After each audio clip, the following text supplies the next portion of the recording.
I hear what you guys are saying about the whole don't shame MAGA back to the far right. Like, all of these people are waking up and we need to welcome them with open arms, because we don't want the left to ostracize them so that they feel like all they have is the right. And then we just like repeat the cycles and we push them further and further away. I hear what you're saying. And it does make sense logically. Like, oh, we should resist the urge to say, I told you so. Oh, we shouldn't shame them for not knowing any better. We need to all come together now, because it's not right versus left. It's up versus down and all that kumbaya bullshit. Okay. I get it. I am not one of those people. Because two things can be true at the same time. We can applaud the return of the prodigal son while also holding that ass to the fire. After the Civil War ended, Northern white people and the government in general didn't stand on business hard enough. And that's why we have MAGA today. Let's be clear about that. All of those fucking Confederates that should have been executed the day they decided to become traitors against the United States of America, the day they decided to lay down their lives and give their last breath in defense of slavery, they all should have been, I don't know if you can see my hand. Let me do it again. You know what I'm saying? They all should have got a musket to the face. And because they didn't, because we took it easy on them, because we chose to prioritize their humanity while they ravaged other people's humanity, that Confederate mindset, that delusional, completely detached from reality, hateful, violent, traitorous, animalistic mindset has been allowed to seep through the annals of American history like the virus that it is. And now what we have today is a large portion of the population that is still fully accepting of sicknesses, sicknesses to humanity, cancerous beliefs that eat away at not only their humanity, not only do these people's beliefs corrode their own soul, they corrupt the soul of others and the collective soul of humanity. Because let's be clear about what the fuck these people have done over centuries. They have weaponized that holy book that they call a Bible and beat people over the heads with it until their brains were bashed in. Like, to be clear, racism is the reason why we don't have universal health care. Hatred against women is the reason why we don't have affordable daycare or federally mandated paid maternity, paternity, and leave or parental leave. To be clear, these people's hateful, divisive, corrosive, cancerous values and belief systems are the reasons why America is severely lacking in all of the tools and resources that make those fucking Europeans, those smelly as no AC having Europeans, have a better quality of life than we do. I don't know why Europeans just caught strays. I'm just mad.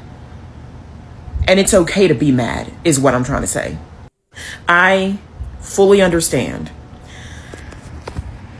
that there are a lot of people in this world that are born into darkness.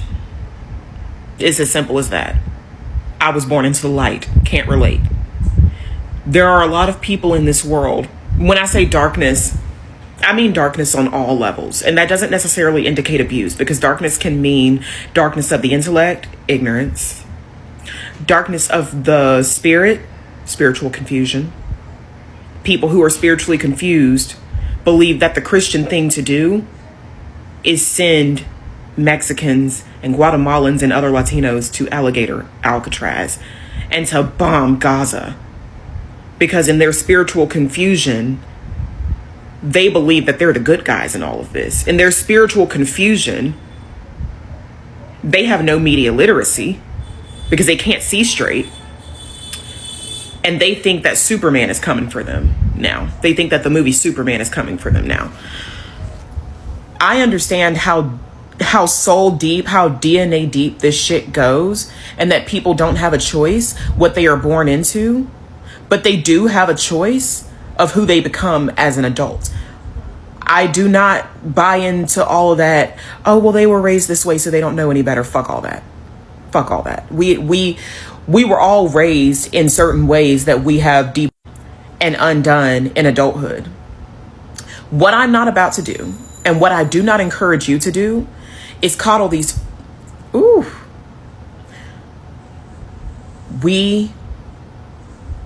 I'm trying to figure out a way to say it that doesn't get this video taken down and doesn't come across as bullying the less intelligent among us. Because I'm really actually not that nice of a person. But I'm trying to be, because the algorithm likes niceness. So let's think about this before I speak. These people, most of them, have dedicated their lives to making the rest of us uncomfortable, to trying to strip away people's rights, to excluding people who look different from them, or worship different from them, or dress different from them, or believe different from them, from what they perceive as the light and the love. Their entire belief system is based on exclusion and righteous vengeance, righteous anger, righteous grievance, righteous everything, because they put the name of Jesus in everything. Those blasphemous motherfuckers. Their entire raison d'etre is making people they don't like uncomfortable. They voted for Trump to own the libs. They talk about Trump at family dinner when you've begged them not to make you uncomfortable. What I am not about to do, and what I do not encourage anybody to do, is to spare them the discomfort of their choices, or try to save them from the mental and emotional fallout that is the consequences of their actions. Don't take that away from them. That is not yours to take. Their discomfort, this cognitive dissonance that is now starting to send all these people spiraling into, is everything I believed a lie? Yes.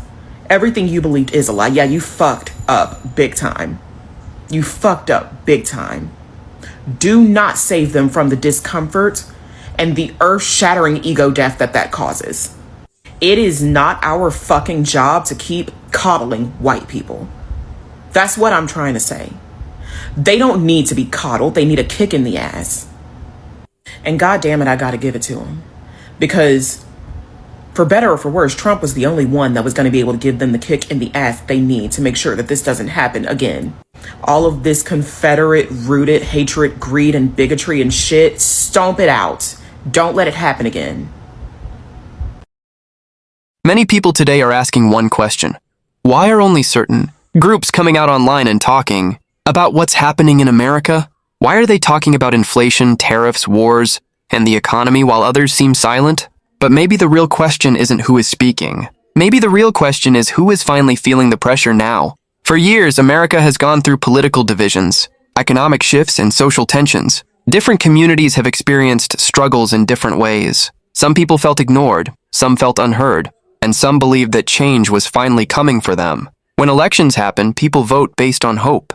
Every voter believes they are choosing something that will improve their life. Improve jobs, improve safety, or improve the future for their families. That's normal. But the challenge comes after the promises meet reality. Because politics is easy during campaigns. Speeches are easy. Slogans are easy. But real life isn't a campaign rally. Real life is paying rent. Real life is buying groceries. Real life is filling up your gas tank and wondering why everything suddenly feels more expensive. And here's something interesting. Economic problems don't ask people who they voted for. Inflation doesn't care whether someone voted Republican or Democrat. High prices don't stop at race, background, or political beliefs. When the economy struggles, ordinary people feel it first. That's why we now see more people online expressing frustration. Some are questioning tariffs. Some are questioning policies. Some are questioning leadership itself. And maybe for some people, this is the first time they're experiencing pressures that others have been talking about for years. But blaming each other doesn't fix anything. Because every election cycle, people are told who to blame. One side blames immigrants. Another side blames billionaires. Another side blames politicians. Another side blames the system itself. Meanwhile, ordinary people wake up every morning and still have the same problems. The truth is that America becomes stronger when people stop treating every issue like a team sport. Because when food prices rise, everyone pays more.